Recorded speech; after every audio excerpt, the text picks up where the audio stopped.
speaking of the COVID-19 crisis and its effect on the business, we've already talked about a few of these things. You mentioned earlier the team's all working from home now. You're actively doing things to keep people connected because people are working from home. And on the financial side, it's really emphasized the importance of modeling and scenario planning. And then you just started talking a little bit about expectations and what you're kind of seeing in terms of the competitive environment. I wonder if there's anything more that you might tell us about how you see the crisis affecting the business, and understanding that we're all just pretty much speculating to some extent too, because sitting at the date that we are now, we're in Oregon where we're closed. The economy is essentially closed, and we don't know exactly when the economy is going to open yet. Yeah. I mean, you could put some ideas up on a dartboard and throw a dart, and that's probably more accurate. But I think what is going to happen. I mean, a lot of businesses have lost revenue. This is going to be a down year from a revenue and profitability standpoint for many businesses.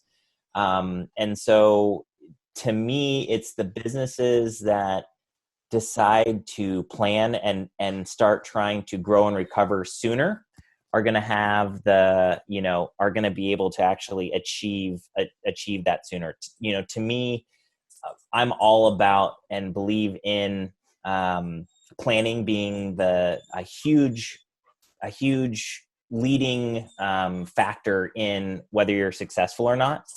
And so this, as soon as you can kind of pivot out of the fear and concern that we're currently in, and start thinking about positively about the future and planning for that, I think the better.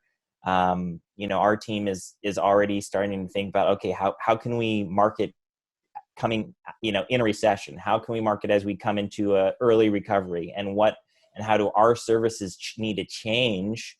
Because the services we provided 6 months ago have to be different than what they are today. They have to move faster. They have to,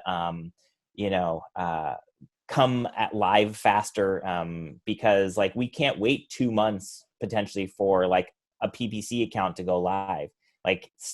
Businesses need revenue and traffic today. And so we've pivoted and moved a lot of our services to be more fast acting. Now that might mean for us specifically, that means there's less strategy that we're putting into up front, but we believe that's a worthy, what's the right word? It's worth giving up some of the strategy with the ability to capture more leads and revenue for our clients more quickly. Mm-hmm. So it's a good trade-off. That's a good word. Mm-hmm. So yeah, I think it's just planning and focusing on how we can make this better for our partners sooner.